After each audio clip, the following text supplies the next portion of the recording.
not get it, okay? How you feeling, Larry? Coming along. Well, you're here, anyway. Thanks, Mother. Okay, that's the first, the one I'm handing out first is the first thing we're gonna do, okay? So the one I'm first giving you is the first thing we're gonna look at. Josh? I left mine. Pardon me? I left mine. This is the stuff that I handed out last week. Matthew, you didn't get this, huh? Not this time, once a week, twice, Dropping things in and here. last week it is. And these, they have this one that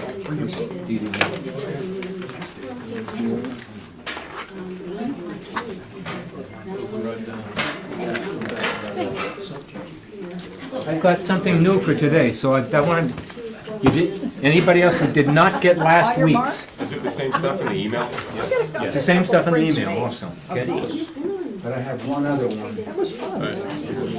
We won that one. Barely. Yeah, I saw that later on, but that was really cool. Oh, I forgot to sign it. There, spotless free of consulting. I'm gonna put these back here in case anybody else walks in.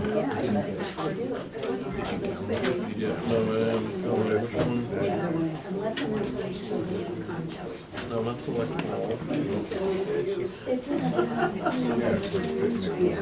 Alex, this is the last thing we're gonna go into today. You don't have this. So Alex, will you pass these out? Please, I appreciate it. Ask when it loads, you're gonna ask them, so you're gonna spark them.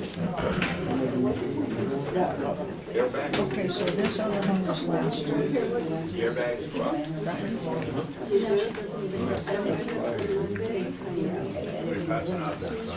Let me see if I've got anybody else. Hey Josh, who did you get to run varsity? Well, that'll be next year. So you're in what, 8th grade? Yeah. I'm gonna run first years next year. Yeah. Glad I knew that. I really was looking for you for the box. Now, would Mercyhurst be, was Mercyhurst part of that, was that North here? Sure. They could probably do, because it's really There's a few people in here.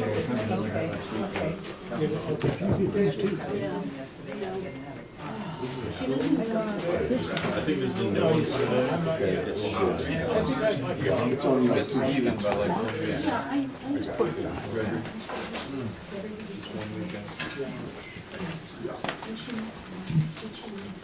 Thank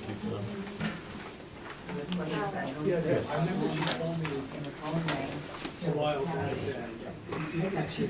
Okay, let's pray. Prayers of our Holy Father, Lord Jesus Christ, Son of God, have mercy on us. Amen.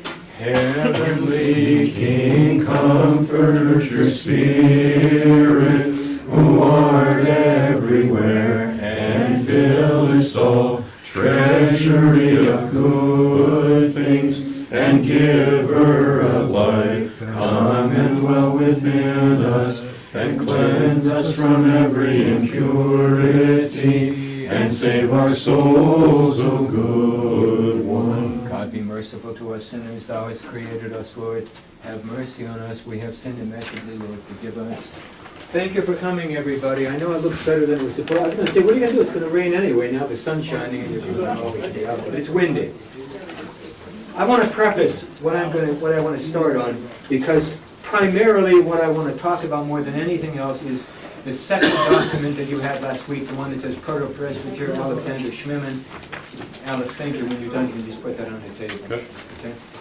But I want to start off with regarding frequent communion of the Holy Mysteries, and I want to preface this. In 1982, when I was looking for priesthood, I went to a clergy conference at St. Vladimir's Seminary. This is basically the headquarters of the OCA, kind of like Jordanville is the headquarters of the spiritual center of the church outside of Russia. When I went there, the leading theologians, the leading writers who were explaining theology of Orthodox Christianity at that time were Father Alexander Schmemann, Father Thomas Hopko, Father John Meyendorff. They were all tremendous theologians, but you have to understand that the OCA was made up primarily of Carpatho-Russian, Southern Russians, Greek Catholics who became Orthodox in the beginning of the 20th century when the Pope ordered them or indicated no longer could they have married priesthood. And thirdly, Mayendorf, Schmemann and those people were basically the liberal part of the Russian church that went into Paris after the Russian Revolution. So they were looked at being a more liberal-minded element of the Russian Orthodox Church called the Paris group. So when I went there, for example, to the OCA clergy conference, it was during the Peter and Paul fast, and although they were supposed to be fasting, they were eating cheese and eggs and milk every day. And when I asked someone after a while how that could be, they indicated Father Alexander Schmemann told them it wasn't what you put in your mouth, but what comes out of your mouth. And I said, I agree with that, but I don't think Father Alexander Schmemann has the power to change Orthodox fasting rules. Now, the only reason I'm saying that is because much of what I'm going to quote today is from Father Alexander Schmemann. And I want to make it very clear that while he had sometimes been indicated to be a liberal-minding or liberal-leaning Orthodox Christian, his theology is without question excellent. And Trina, you just bought that book on the Eucharist, and one of the points he makes in there is that Orthodox theology, particularly in America and even in Russia, had become so Latin influenced that it was really skewed out of bounds. So Father Schmemann was not some sort of Catholic-leaning Orthodox theologian. But the reason I want to start off with this article regarding frequent communion of the Holy Mysteries of Christ by Metropolitan Hilarion of Volokholamsk is because what was the main body of the Russian Orthodox Church saying? What is its opinion? Father Schmemann gives an opinion that fits into the OCA, and I'm not saying that's wrong, but we must be careful there because there is a certain liberal-minded attitude in the OCA. So, Metropolitan Hilarion of Volokholamsk was the second highest bishop of the Russian Orthodox Church. For some reason, he was replaced or removed from his position as the head of the external affairs of the Russian Orthodox Church. It may be a disagreement with Patriarch Kirill in the Ukraine war, I don't know. But in any event, he gave this talk, which is important to me because one of the questions is, Father Pimen, how do you make this determination that we don't have to do these kinds of things in order to prepare for communion? Because, for example, when I'm dealing with Father Nicola, Father Nikita, who are coming over from the Bela Kranitsa, they have been raised on a level of preparation for communion that is much more rigid than anything we ever established. So in the first point, I want to say this. The pattern that we have basically followed for the last 40-some years is really the pattern that they are advocating here. But again, I don't want to read all of this, but I want to read much of this first one. Okay, so everybody have in front of them, regarding frequent communion of the Holy Mysteries of Christ, August 26, 2013. Okay? The foundations of Christian spiritual life and of the life of the church community are the Eucharist, the liturgy, and Holy Communion. Eucharistic piety is the rock upon which any religious community is founded.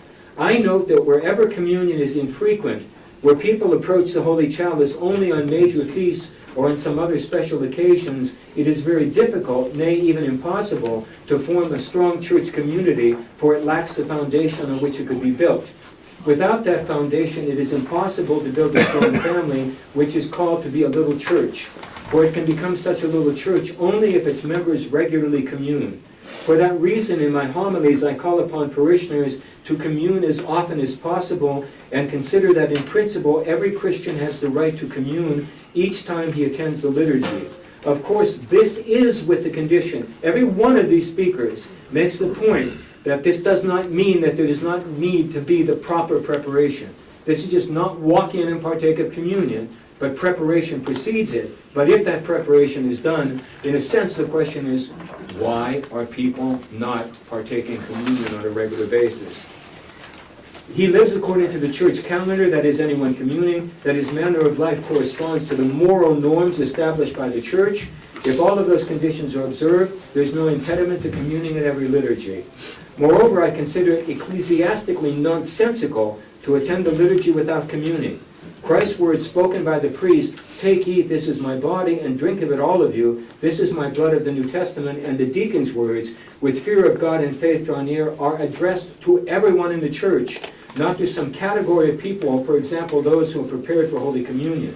Of course, here it is necessary to avoid extremes, and it is important that in accordance with the words of the Holy Apostle Paul, one should approach the holy mysteries of Christ with discernment, lest communion become a ritual formality and frequent communion engender a sense of becoming accustomed to that greatest of mysteries.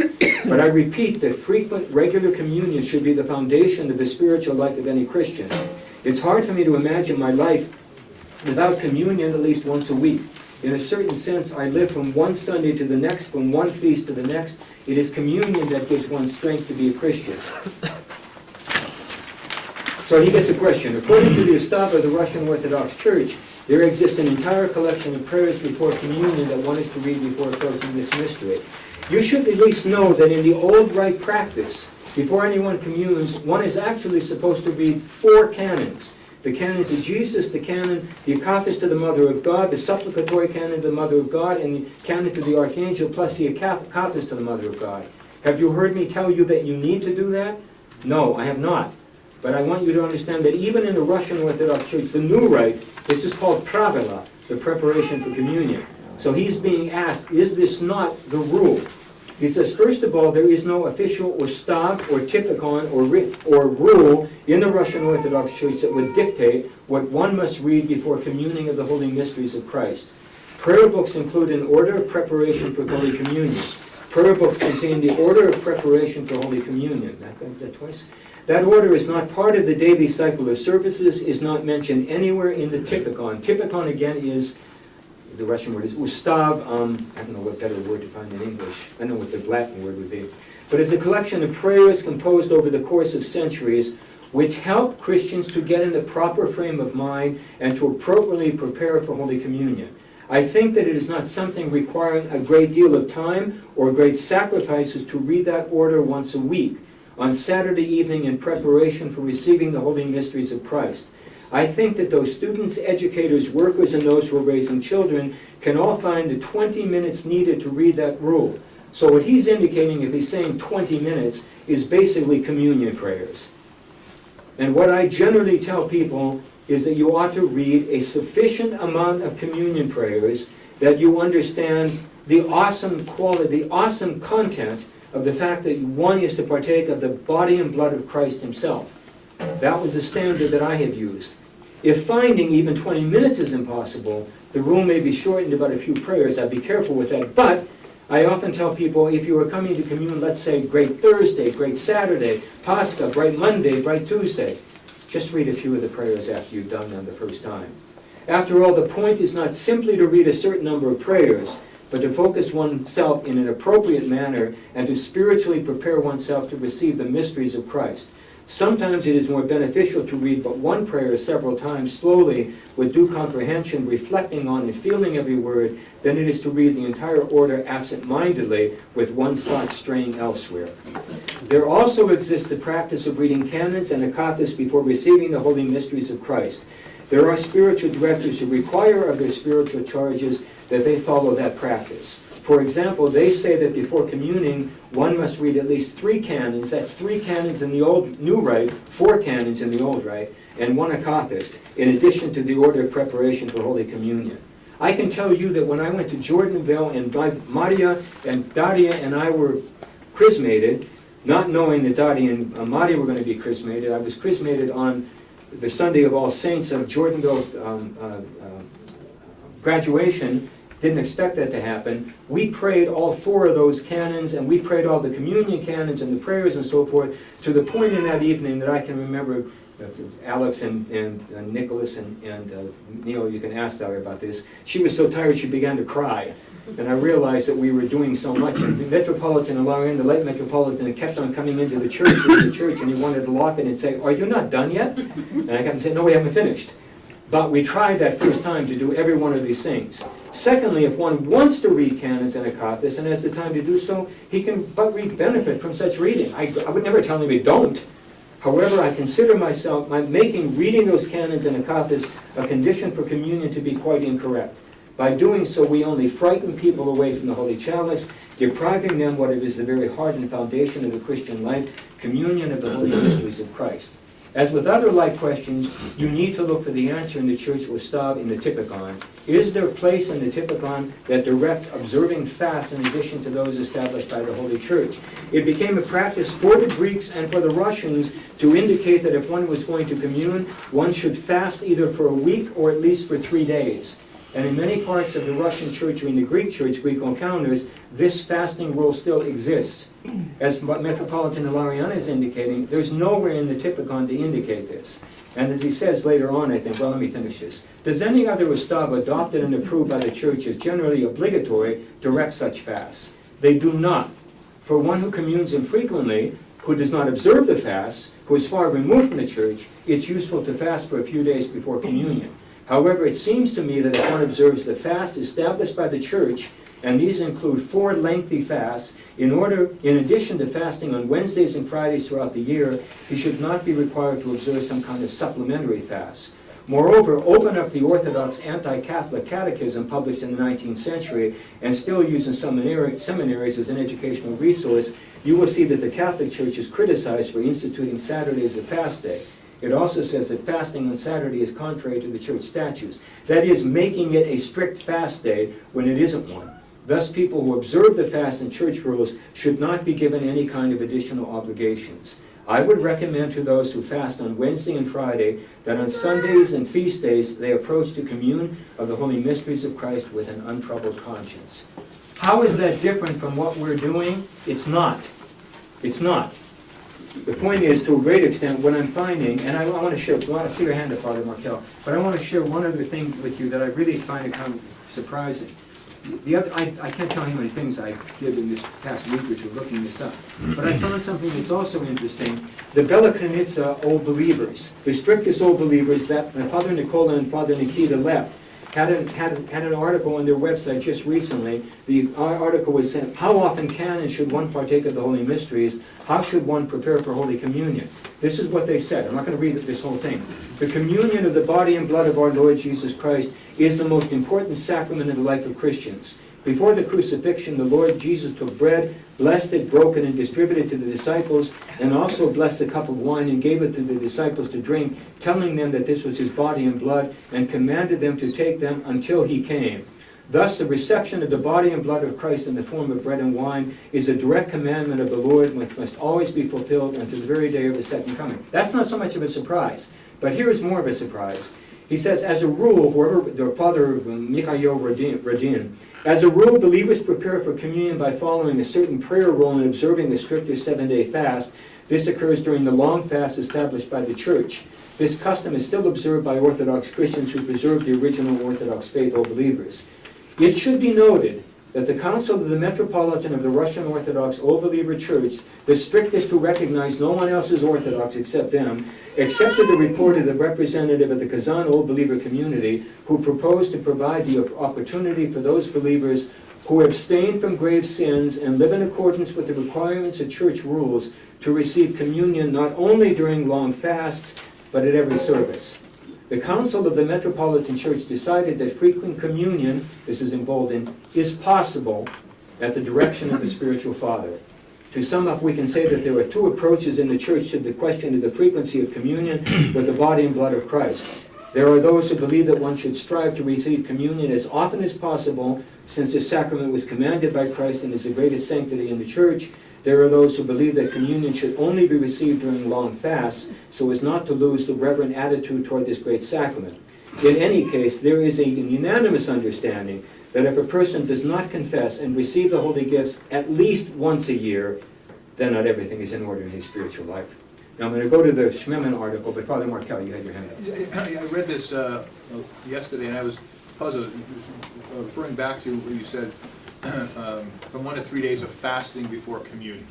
And of course, we know we define fasting different ways, right? We fast before communion this morning. We don't eat water, we don't eat food, we don't drink water, we abstain completely. That's our fast. But fasting also means staying away from meat, dairy products, fish, etc. When in using the context of this article, when he's referring to 1 to 3 days, is he talking about a Total abstinence from No, food? he's talking about an Orthodox Lent, an Okay, Orthodox okay, fast, okay. abstaining. Okay. And as a matter of fact, one other thing, just in case I don't get there, on the thing I just handed out to you earlier today, on the participation of the faithful, you'll find in the front page, if you have that in front of you, just so everybody's aware of this, on the front page, the 1, 2, 3, 4, 5th paragraph, it says, in the 4th century, the rule concerning the mandatory Eucharistic fast, which emerged already in the pre-Nicene period, that is before the 300s, was definitely established, mandating a complete abstinence from food and drink on the day of communion until the reception of Christ's holy mysteries. May the holy sacrament of the altar be celebrated by the people who have not eaten. Canon 41, I don't know what that /50 of the Council of Carthage, reaffirmed by Canon 29 of the Council of Trullo. So the idea that people fast entirely, not eating or drinking, on the day of communion from midnight dates all the way back to the 300s and the 400s. And Roman Catholics had to follow that also until, I'm going to guess, around 30 or 40 years ago. I don't know, Neil, when you were growing up as a Catholic, did you start to fast at midnight or not? Yeah, we were supposed to, we would go to morning mass, so yes, you were supposed to fast in the morning, but Yeah. people who went to evening mass didn't. Because I know now that's not in existence anymore. Okay, anybody have any questions? I'm not going to take this whole article, but I want to go to the Proto-Presbyter, Alexander Schmemann, Confession and Communion, and you can see there, is that the one I want? Is that the one I handed out last week? Yes. Yeah, okay. Yeah, yes it is. Yeah, it is, okay? So the one that's, and it says abridged by me. The only reason I abridged that is because I thought there was stuff that's not in there. If you want the whole article, I'll be glad to send that along to you. So I'm just going to take a few different places here. I'm going to point them out to you, go through them, and I'm sure there'll be discussion on it. Because a significant issue of this is the whole idea of confession. And let me at least talk to this, okay? Here's what Father Schmemann is saying to a great extent, and I agree with him. He's saying that what happened in Orthodoxy after a period of time was confession became a regulation of going to communion.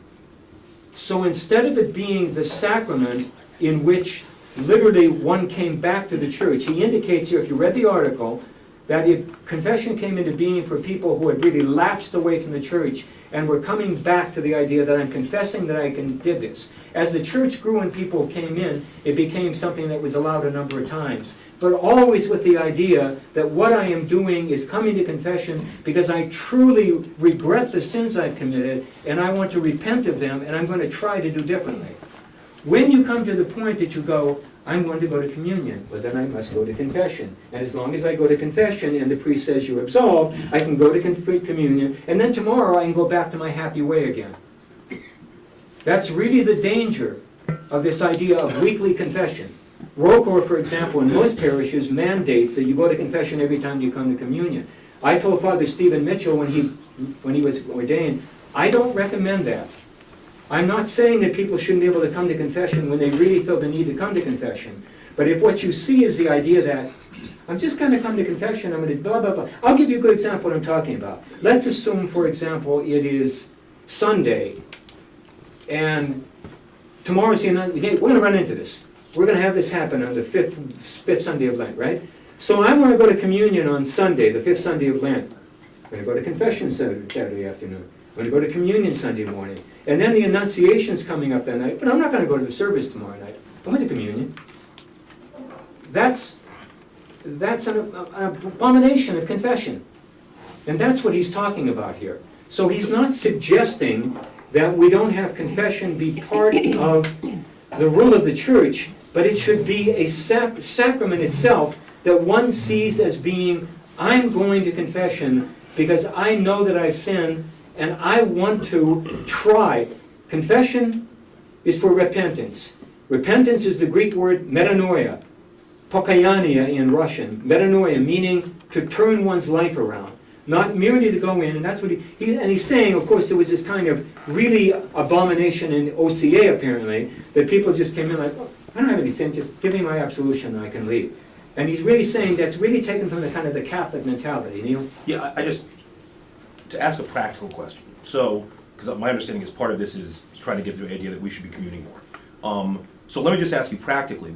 I have always understood that if I missed a required service of the church, so I was not here last Saturday night, or last night, right? obviously I wouldn't commune today.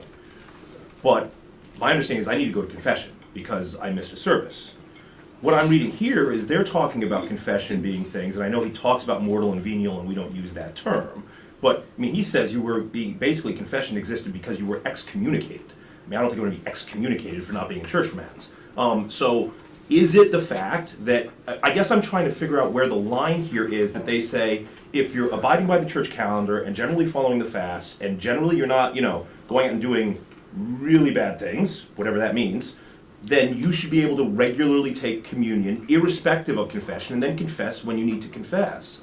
But that's not what I was taught when I came into this church. What I taught when I came into this church was, if you miss a service, you got to get to confession before you can take communion. Yeah, I would say this, I get your point, that's probably the stickiest part of this whole aspect. Because you're absolutely right, what he's saying is confession really was the idea that you were excommunicated, and excommunicated meant you excommunicated yourself because you didn't participate in the ecclesia. It's not meant to be, what's happened in our church, few individuals come up and everybody's comfortable with that. That's not the norm anywhere that's really growing in Orthodoxy. There is a Eucharistic revival going on in Orthodoxy, but I want to make this point clear. In all of the writings I handed out to you, they all indicated we ought to be seeking that, but there has to be the proper preparation. Now, the standard we have used, I have not deviated from this basic standard. That is, I will tell people, I don't believe that you need to come to confession every week. For example, if we, and I want to say this also, I don't know that I would recommend that everybody comes to communion every single Sunday or every single feast day, because I think there are times when your mindset's not there. Even sometimes on the weekday feast days, when I have to sing and I can't serve, sometimes I don't take communion because I go, okay, I really am not prepared in the way I ought to. A lot of Sundays I probably am not, so I don't think I should. But the general norm ought to be that I'm coming to the Eucharist on a regular basis. Now, of course, what that implies is I'm going to try to keep my nose clean.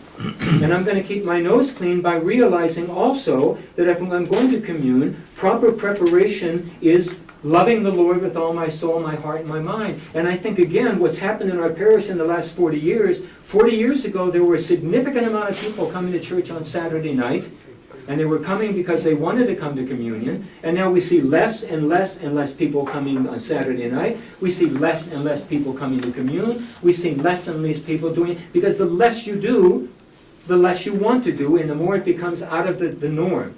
So, I guess I would say on that basis, Neil, if one were to say, I decided not to come to the church services on a Saturday night. I skipped services on a Saturday night. Okay, so I went to confession 2 weeks ago. Then I came to confession, went to communion. I came to communion the following week. The next week I didn't go, I skipped the services. Should I then go to confession? Probably I would say that if you did not come to the services and simply skip them because I just didn't go, then probably it is a good idea to go to confession, because it's not because you broke the law. It's the idea, why should we come to church services on Saturday nights as well as Sunday? Because the Lord's Day begins on Sunday and we are to keep it holy. If we love the Lord with all of our soul, our mind, our strength, and our heart, then we keep the Lord's Day holy. If we choose not to do that, then we haven't loved Him with all of our soul and our heart. So, hopefully what a person does, and I recognize here, to a great extent, you're going to be looking at elderly people and younger people, but it doesn't mean that people who are in the prime of their life shouldn't be trying to set a standard that I'm going to go to communion on a regular basis. And this does fit in what I just read to you before about these people in our parish who don't come to confession and don't come to communion even once a year. In a sense, they are not members of the church. They may be members in good standing, but they're not members as Schmemann is defining this. So let me pick a few paragraphs here, and then we can talk about whatever you want to talk about. So I'm on the first page. Everybody, Proto-Presbyter Alexander Schmemann. Now, again, one of the things he did, if you read the end of this, and I don't agree with this, and I was present, he was partly doing this to present the idea of general confession in the OCA. I was present at the Nativity of St. John the Baptist at St. Vladimir's on the new calendar when he did it, and I saw general confession. I won't condemn them for that, but it's certainly not the norm. Basically, general confession is everybody just stands there and he goes, maybe you did this, maybe you did that, maybe you did this. No, I'm not suggesting he didn't have, he was very serious about it. But that's part of what he was leaning up in this whole thing. But again, to understand what the idea of frequent communion is. So he says, resolved, I'm looking at resolved there, the third or fourth paragraph on the third page, that the report of Proto-Presbyter Alexander Schneemann is received with gratitude and approbation, that the idea of renewing the Eucharistic life in the Church is not only desirable but indispensable. Now, I want to make this point again. I'm not advocating, and there is the fear that this can happen. I have gone to OCA parishes where now, because people are almost all communing on a regular basis, it's become much like what's happening in Roman Catholicism, where everybody just walks in and takes communion no matter what. That's not what anyone's advocating, and I've got several other articles here, St. John Chrysostom and so forth, constantly talking about, but don't do it unless you prepared yourself properly. So if you take the bottom paragraph, on that front page, only a spiritual, blind, and insensitive man would deny that in spite of all her relative success in external material, our church is threatened with the danger from within, the danger of secularization, of a deep spiritual decay. The tragic symptoms of this decay have appeared long ago. The imminent debate. Now he goes into the fact that apparently in the OCA what they were going with lots of arguments and fights in parishes about bylaws and other type of stuff. We don't have to take a look at that. Turn that over to the second sheet on that first page. He goes in that big paragraph right there exists a tendency, fairly near the end of that paragraph, he talks about Metropolitan Anthony Kropovitsky.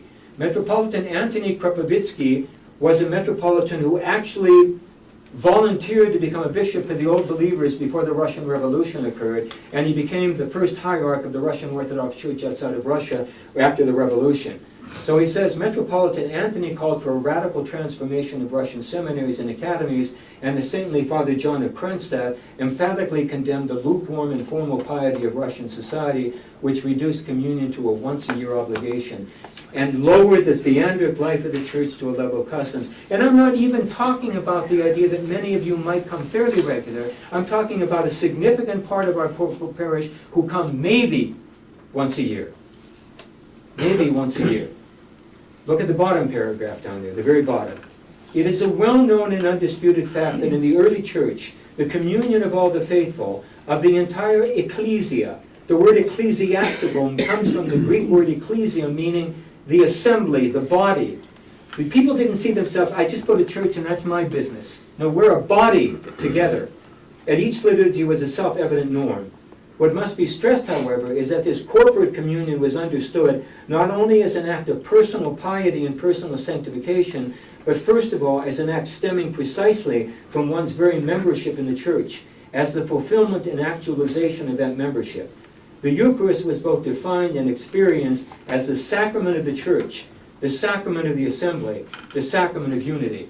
Again, I find it unbelievably ironic, of course, that as an old believer, me, having grown up as a dedicated old believer, priestess old believer, and having followed that whole tradition of old priestess old believers for 300 years, the idea was, well, we preserved all of the ritual of the old rite, but we don't have the Eucharist.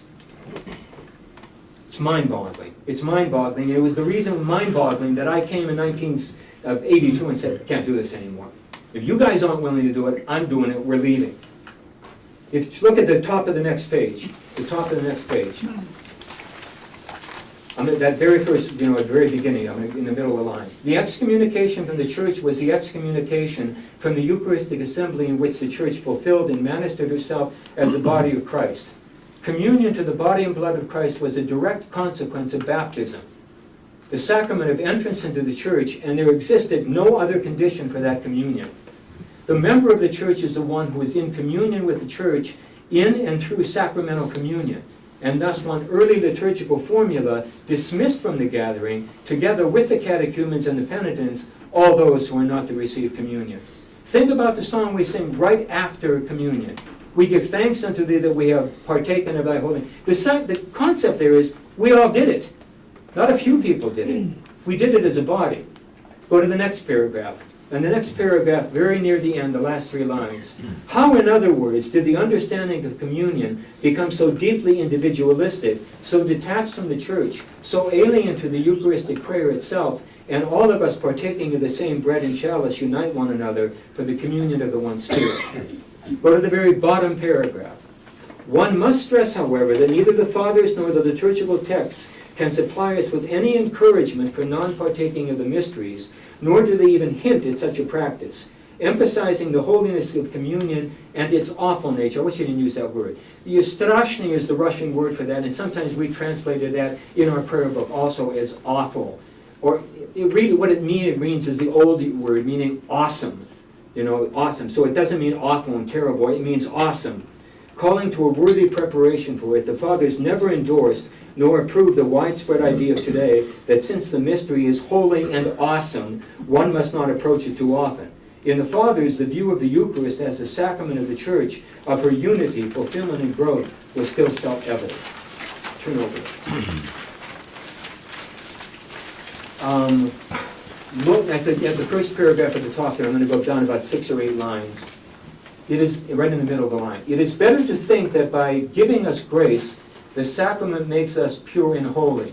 Such people manifest more pride than humility, for when they receive, they think of themselves as worthy. Oh, I'm going to come to communion now, because I went to confession yesterday and I'm worthy.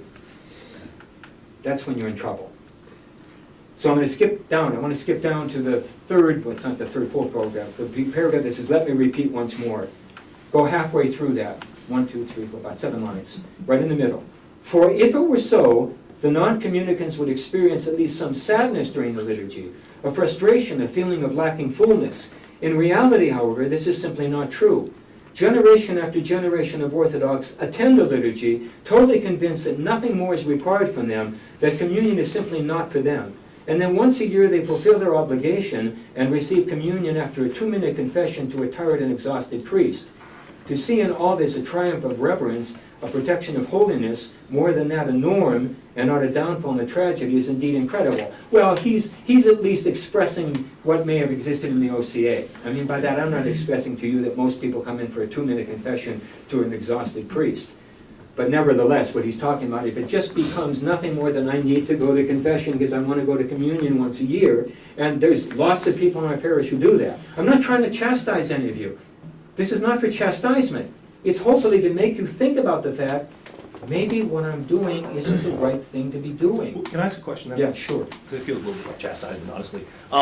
Sorry, what did you say about It that? feels a little bit like chastisement, to be totally honest with you. So when I became Orthodox, I was used to communing every single week. When I was Catholic, I communed every single week. It was a sea change for me not to do that.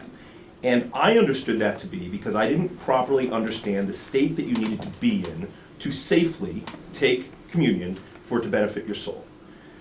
I would tell you that when we go to OCA churches, Nick goes to an OCA church down in State College, when we go to churches, it's easier for those folks to prepare for communion because services on Saturday nights aren't 4 hours, they're 2 hours.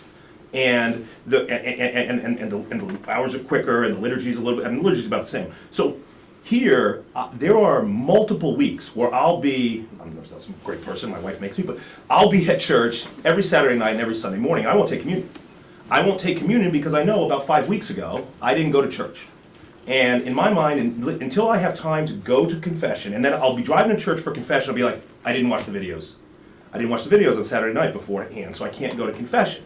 And so you're coming at this from the perspective that like, someone like, and I know you're not talking to me directly, but like someone like me would be like, it's just not that important. That's not how I approach it. How I approach it is, it's Wayne's World. Like, I'm not worthy.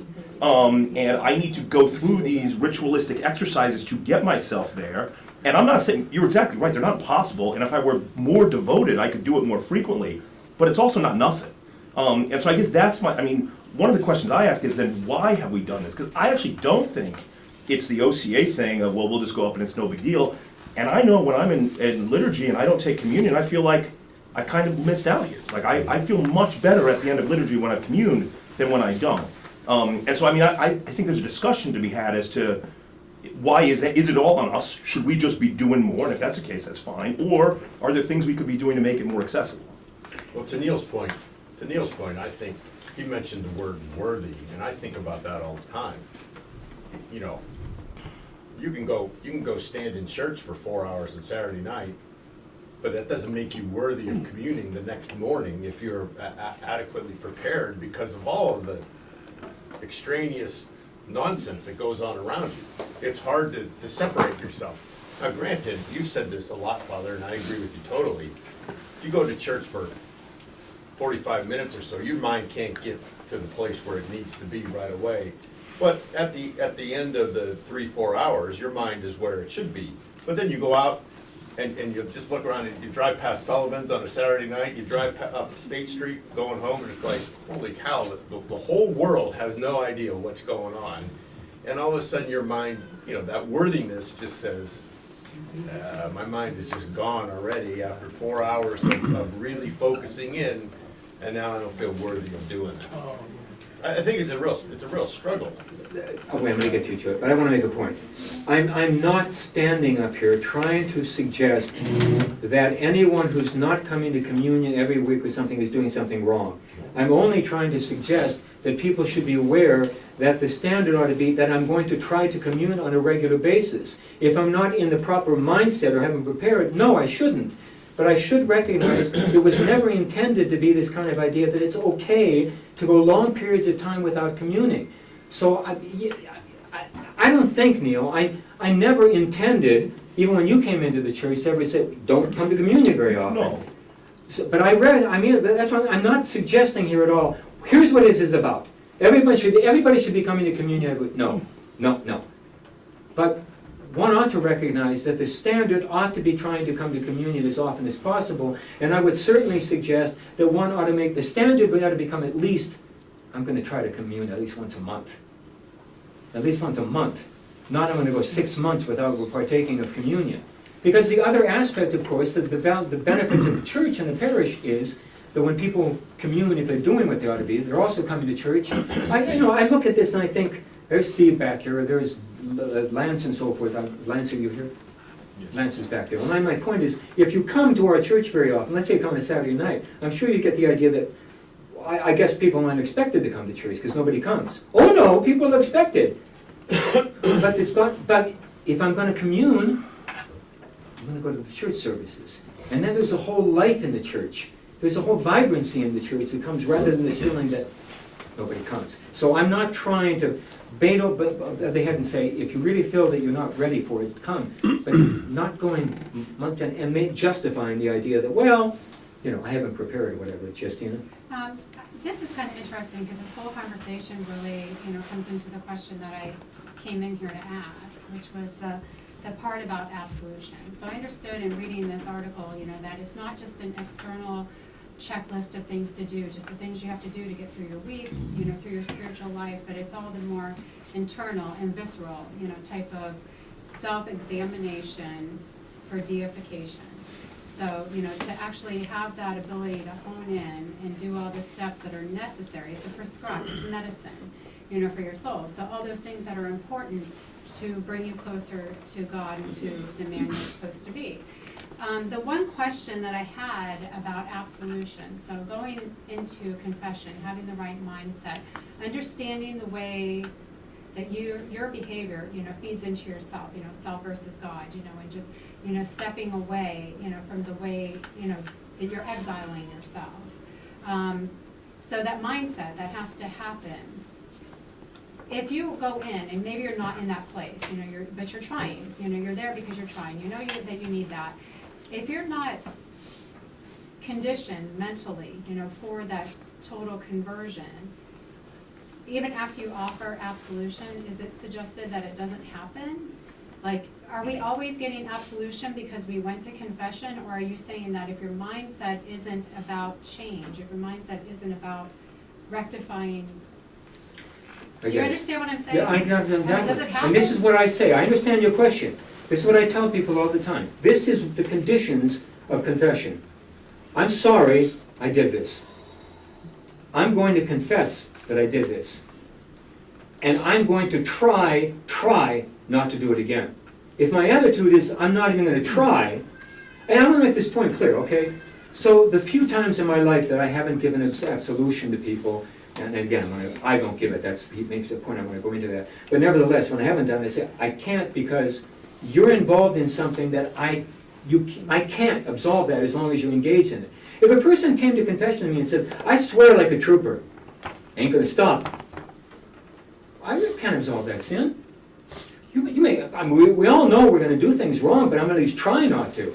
So if one were to say, I'm not even going to try to do that, but I tell people all the time, I don't want you to promise me you're not going to do that. Because if you do it again, you're either going to lie or you're not going to come back.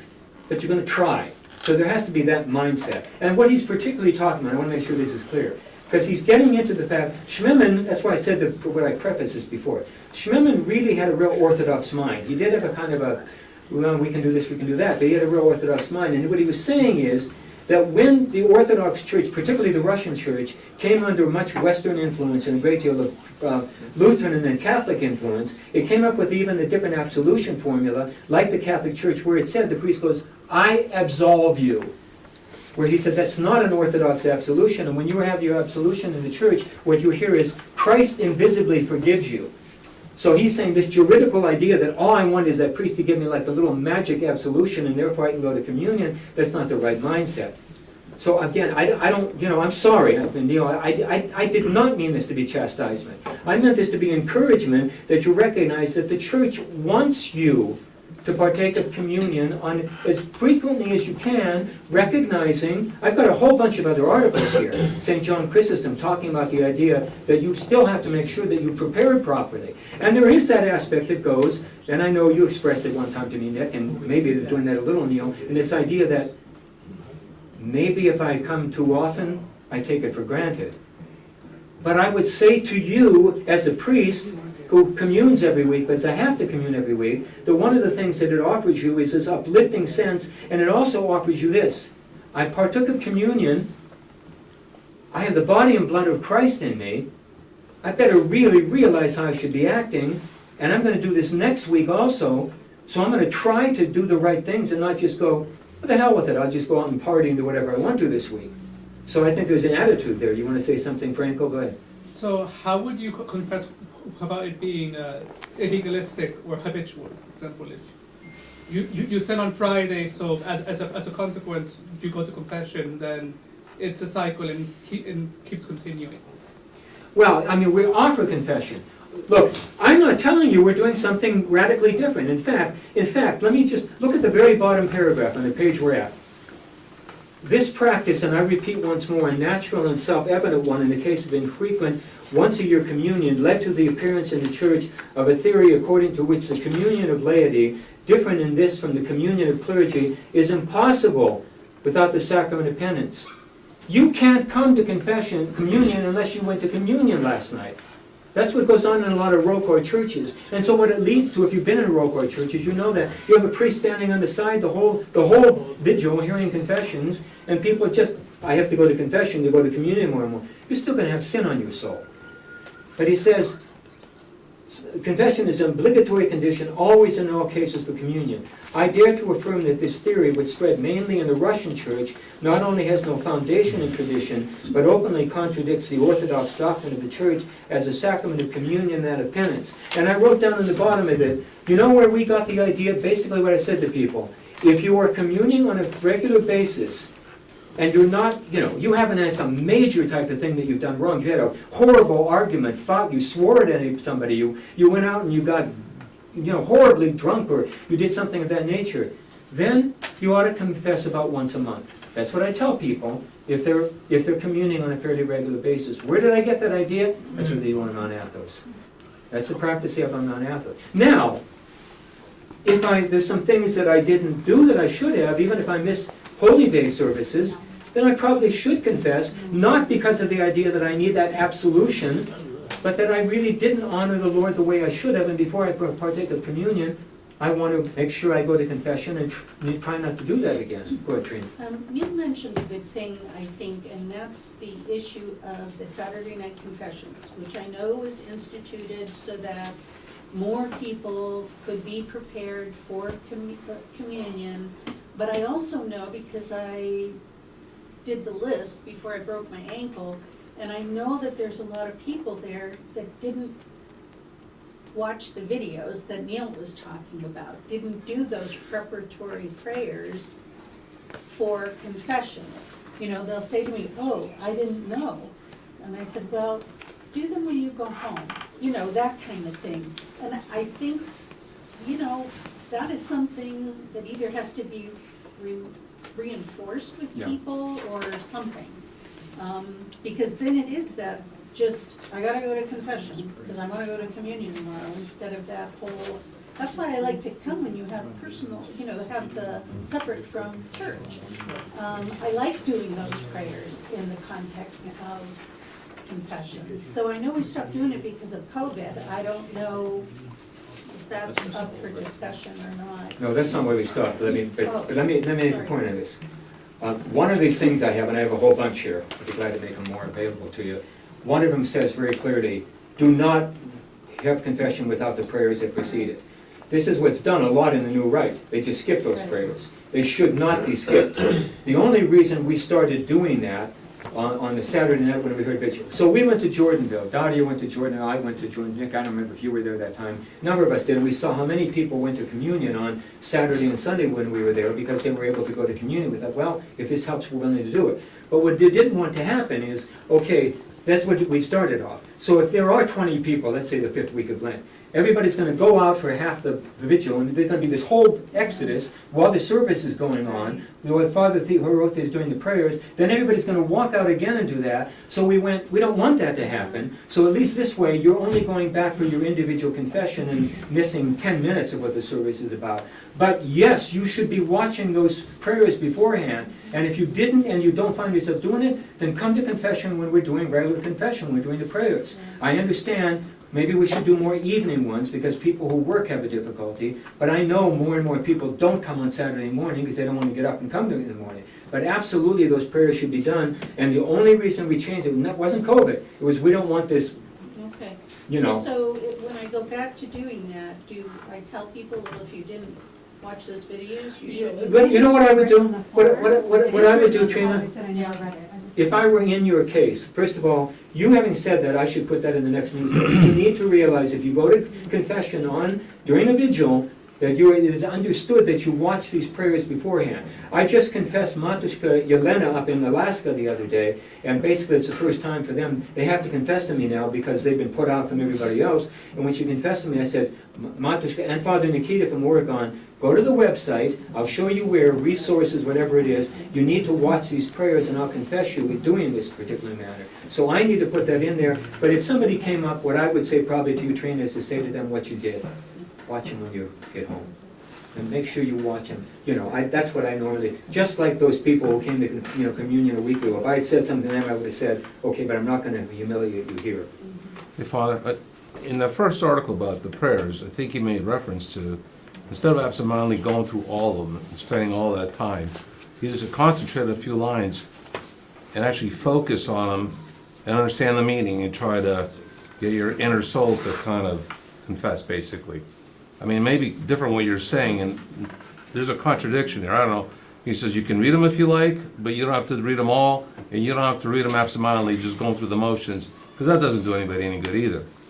What he's And so saying, I found that interesting. But the other thing I wanted to ask you, this whole thing about communion, it seems to me like regionally there's differences, right or wrong, whether there's misinterpretation of when you should do it, or there's practices of when. And I remember even when I took Sacred Scripts in 1982 at Gannon, and they said the difference between Orthodox and Catholicism is Orthodox feel they should prepare for communion, and they don't believe in doing it regularly just to do it.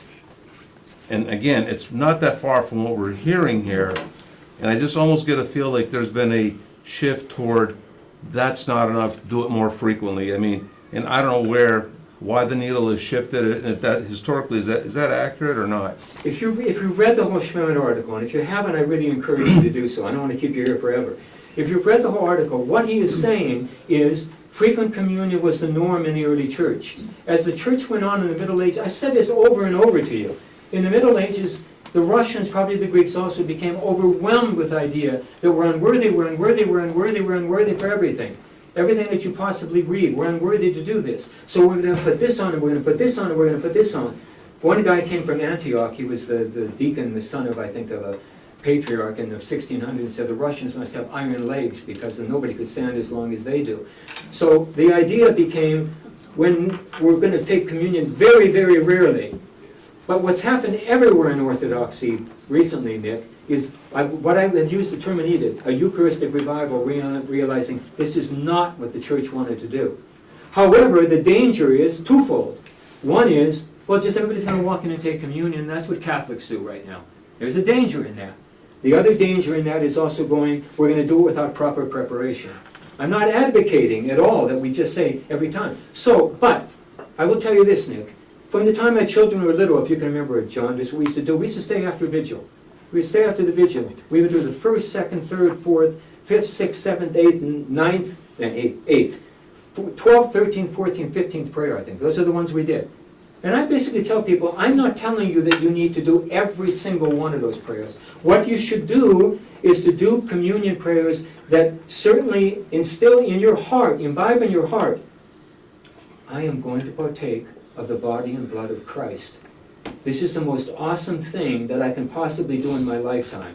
I need to understand the significance of this. And so what Schmemann is saying, or not even Schmemann, it was Hilarion was saying, and even the old believers were saying, is make sure that you are doing enough to basically understand the significance of what you're doing. And as Neil indicated, and I feel strongly about this also, I agree with you to this point, Neil. We have lots of preparation that we put in. What I mean by that is, I'll give you a good example. Pascha comes along. If you take the old believers at Pascha, they would have the whole Paschal Matin service.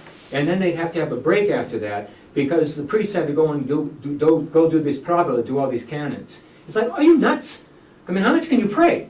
How many hours can you be in church to be worthy of anything? So there's a level there where you can end up going, and that's what happened in the Middle Ages. We're unworthy, we're going to put more in, we're going to put more in. And he makes the point, or Schmemann makes the point, or Hilarion does, that the Lord himself said, what were the Pharisees doing? Putting more and more burdens on you. More and more burdens on you. So what I'm talking about as a priest that I want to understand, I'm sinful if we're putting such burdens on you that you're staying away from the Eucharist because you go, it's just overwhelming. All I'm trying to say here is, let's be aware that in the Orthodox Church, if the old believers said this, Hilarion said it from the Russian Orthodox Church, if the OCA was saying this, the entire Orthodox Church is saying, I read all the time now on ROCOR sites, Metropolitan Nicholas here, or blah, blah, blah, something was on, and there were like 200 communicants. So even in ROCOR, which used to have the idea of once a year, I don't know, is Matushka Alexandra back there? I remember very well Matushka with Christina Fitzurka, I'm sure you remember Christine. Probably my first sense of even thinking about communion. She was living upstairs in Matushka Yevgenia, and she was preparing for communion at Dormition because she only took communion once a year. That was kind of more the norm, that was the mentality. And I would assume that's what you saw in that church on 5th Street, right? Usually Palm Sunday. And in many Orthodox churches, it really was, don't do it on Easter anytime, because you have to fast before it. You got to do it sometime when you're fasting before that. Now, I am not doing this, I'm sorry. I did not mean a chastisement. I'm not doing it confused. The aspect is, the norm ought to be to try to partake of communion as often as you can with the proviso that you have prepared yourself properly. If you did not prepare yourself properly, then of course don't. But don't make it the kind of idea that it's okay if I go 6 months and 9 months without coming. No, it's not okay. It's wrong as a Christian. And it's wrong as an Orthodox Christian to go there. That's what this is really all about. Sounds like I'm yelling. Let me just see if there's any. I got a whole bunch of stuff here, but it's 12:15. Let me just see if there's a couple. Oh, I do. Maybe that almost even the question that you had, Nick, because look at this on the same page. Let me give you the sheet.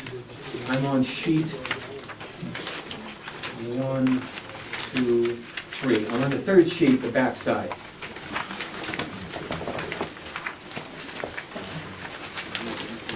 From the very top. To be convinced of that, one has to recall, be it very briefly, the essence of the sacrament of penance. That's confession. From the very beginning, the sacrament was in the consciousness and teaching of the Church the sacrament of reconciliation with the Church of those excommunicated from her, and this means of those excluded from the Eucharistic assembly. We know that at first the very strict ecclesiastical discipline allowed for only one such reconciliation in one's lifetime, but that later, especially after the entrance into the church of the entire population, this discipline was somewhat relaxed. I'm going to go down here into the middle of the second paragraph. In the middle of the second paragraph, very near the end of the 5th line, it says, finally, the church always considered Holy Communion itself as given for the remission of sins.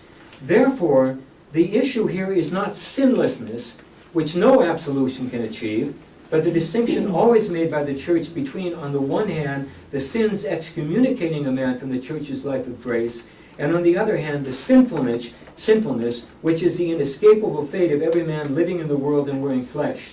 The latter is, so to speak, dissolved in the church's liturgy, and it is this sinfulness that the church confesses in the prayers of the faithful before offering of the holy gifts. I believe, O Lord, and I confess that thou art the Christ. I believe I've done these things. So he's indicating that the aspect of real penance and forgiveness is in the partaking of the Eucharist itself. But let me see if I have any other things that I've really got, blah, blah, blah.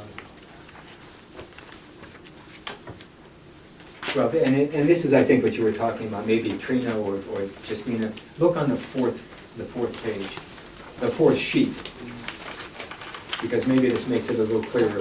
The 4th sheet, the back side, the first full paragraph.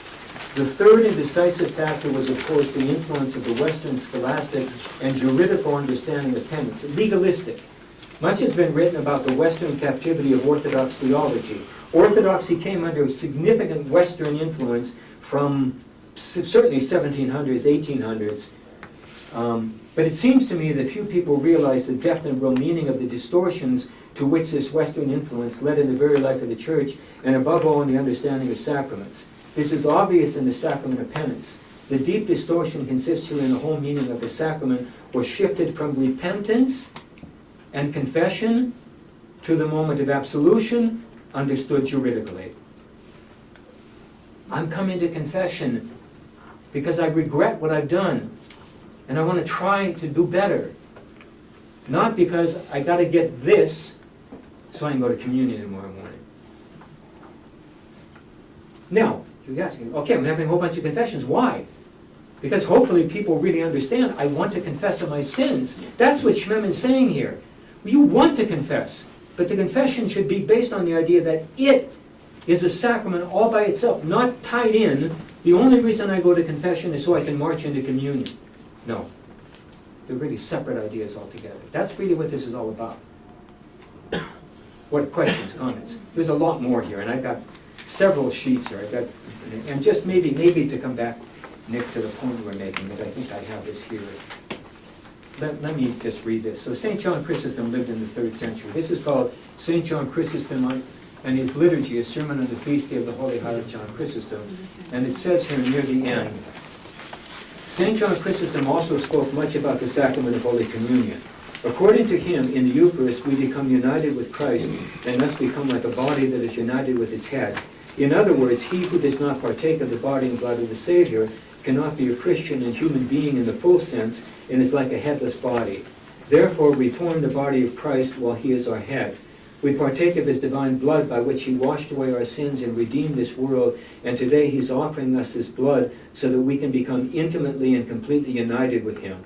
When someone loves something, some person or some phenomenon in this world, he strives to be united with them, to be one of them, as it were. Likewise, Christians are called to strive for a closely knit union with the Savior in the sacrament of Holy Communion. On the one hand, it is so simple. On the other hand, it is incomprehensible and requires humility and love, meekness and obedience to the Church of Christ, similar to the obedience that the divine teacher, Christ, demonstrated through his life and preached the truth and salvation with his golden mouth. Let me just one last small paragraph. St. John said that after partaking of the body and blood of Christ, Christians become like lions breathing fire and appear fearful of the devil, and so all his demons disperse in terror. Thus we Christians are given such an invincible power and grace, exclamation mark. And St. John Chrysostom devoted so much energy and strength, suffered so much with the view of bringing this truth to our notice, for we are deaf, disobedient, indecisive, faint-hearted, but nevertheless seeking salvation. receiving the body and blood of Christ, let us give praise unto our God and Savior Jesus Christ, and maker of heaven, blah, blah, blah. Okay, so the point of this all is to simply indicate the norm in the Orthodox Christian Church is to partake of communion as frequent as often, recognizing that I should not do it if I have not prepared myself properly. I want to give you one other example. I had a relative of mine. My relative came to confession on January 3rd, January 4th. I want to take communion on Christmas. Did you keep the fast? No. Then you really shouldn't commune on Christmas. But I came to confession. Did you try to keep the fast? No. But I confessed. You have to allow me to go to communion. No, you shouldn't commune. You didn't keep the fast. That's preparation. If you didn't keep the fast, of course you shouldn't commune. So of course we still have to prepare, but hopefully, what I hope this would do is go, I think I'm going to try more to prepare myself more often, so I realize I should commune as frequently as I can. I think we've come to the attitude in our church, it's almost like, it's okay, hardly anybody comes to communion, that's the norm. If that's the norm, we've committed a bad norm. Yeah, so. Yeah, I just wanted Neil to know, you are not the only one who feels, like when you were saying, like, you know, if you missed a service and then, but you come to services Saturday night and Sunday morning the following few weeks, but you're like, I can't take communion because I missed a service like 3 weeks ago. I feel exactly the same way. And when I do go to Matins and I go to Sunday morning services, I feel like I've missed out if I don't take communion, but I'm not prepared. So I'm coming away after listening to you today, just, I think with the reinforcement that you really have to view confession as a sacrament and not just as something on a list of things to do in order to take communion.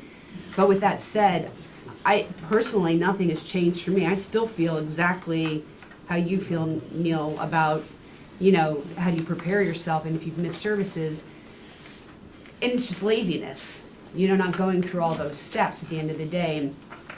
But I did take away, and you said, well, you know, if you purposely missed services because you were just lazy, definitely you need to go to confession. If you had another obligation on a Saturday night, well, we all know you're not supposed to go to secular obligations on Saturday night, so yeah, you probably need to take confession again. So what if you're sick on an entire weekend, but you've missed the whole cycle of services? I think you're still going to feel like, you know, you have to confess because you've missed a whole week. I've often told people, if you're sick, you didn't do anything wrong. If you had a job and you had to work, suppose you had to work and you couldn't come to church.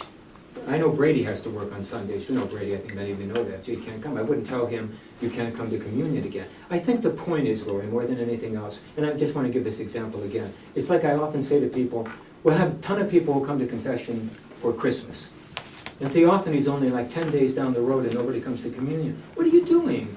I mean, why don't you keep yourself in that state so that you could be coming to communion instead of, well, okay, I did, I don't need to go again. So all I'm saying is, I mean, I think the article, if you're looking at Father Pimen, Schmemann says, not Schmemann, but Larion says, the old believers say, that frequent communion is a regular basis. I would not encourage almost anybody except really elderly or really children to go every week. Because you know yourself, there's probably things that have happened, you go, no, I'm not really in that mindset. I'm really not prepared for that. But it should not also be the idea that, yeah, I'm going to go to communion for 6 months and there's nothing wrong with that. That's not the norm in Christianity. Okay? Father, Sorry, and I'm sorry, if that sounded chastising, maybe because I'm so wound up on this, because I really believe it, and it's just like, why? And Neil, as you've indicated, sometimes the perplexment I have is, I see people who have gone to all the services and go, why don't you just do another 20 minutes of prayer, at least put some pre-communion prayers? You prepared yourself by being here, and you probably kept the fast this week. So if we put the attitude on you, no, you shouldn't be coming, I apologize. Father, And maybe we did. Father, what do you tell, in particular, elderly people who have medications that they have to take? Are they allowed to take those in the morning? Look, by the way, I hope many of you read this article, but the one I passed out today, this should help in this one says, on the participation of the faithful in the Eucharist, document approves that the higher concept and blah, blah, blah, blah. This talks about specific little practical things like if a pregnant woman about fasting, talks about children when they should be fasting, talks about, this is really practical nitty-gritty that the Russian Orthodox Church says is the norm. I really encourage you to read this. Now, I hope, please, even if you're a little offended by the way I acted today, please don't skip coming next week for the church etiquette, because there are so many things I think people don't know basics, and I'm not going to come up to you like Trina, you say, I'm not going to come up to you in church, and you know my wife, Trina, don't kind of knock me. My wife says, you need to tell me. This is an opportunity to say, these are the way we should act. These are the way we should dress. These are the way we should be doing things. When should I come in? When should I go out? Why is it okay for me to cross my legs in the church and so forth? So I want to talk about those things next week, and I hope many of you will show up. I apologize if it sounded like chastisement. I didn't mean it to be chastisement. I meant it to be encouragement and perhaps apology if we have made you feel that unless you come to confession every single time, you shouldn't come to communion in any way. It's better that you go to communion on an infrequent basis. That's not the case, so I apologize for that, okay? What about the medications, Father? She wants to know. She's an elderly now, she takes medications. Yes. Yeah. I've told people for many, many years, if you have been medicated, Archbishop Anthony of Los Angeles said when he was here for the conference in '86, if people have medications that they need to take in the morning, really need to take, it's one thing for if I take vitamin, I don't know, I take D or E, or D, I guess, C or, no, D. If I take that vitamin, that's another thing from saying I have heart medication or I have other medication, you take that medication and you can still come to communion. And let me make a point of that. I think we sometimes have the wrong idea here. The church is not saying, oh, you swallow a drop of water, you sinful person. It's saying you're going to partake of the body and blood of Christ. Don't eat another meal. Don't sit down and have a cup of coffee and then come to communion. If you need to take that medication, take that medication. And you'll see that in this other article, okay? Thank you, everybody. Hope you come back next week. And, by the way, again, where are those sheets? Please, Right here. please sign those sheets so we know what you want, okay? Just take a couple minutes. Or are you going to come to the Turin Friday? We hope we have a good number of people come to Turin. Would you like an open house on Bright Monday? And do you want a church picnic?